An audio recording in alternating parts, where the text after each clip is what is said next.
আসসালামু আলাইকুম, সবাই ভালো আছেন? আমরা আছি সৌদি আরব দাম্মাম সিকু। এই যে সব বোরকার কাম, আরবিতে বলে আবায়া, বাংলাতে বলে বোরকা।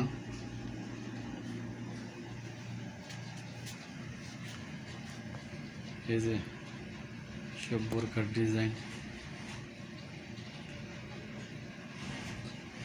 এই যে জায়গা আছে, এই যে সাইডে মডেল। এই যে আমরা বোরকার কাজ করি, রুল আছে, আমরা রুম নিয়ে রুমে কাজ করি। আমরা আলহামদুলিল্লাহ ভালো আছে। আপনারা যে টেলারের কাজ জানেন, ভালো কাজ করতে পারবেন। কাজ জানা থাকতেই, টেলারের কাজ জানলে কাজ আছে সৌদি আরব। আমরা আছি লোকেশন দাম্মাম সিকু, সুকুল হক, বাংলাতে বলে লেডিস মার্কেট।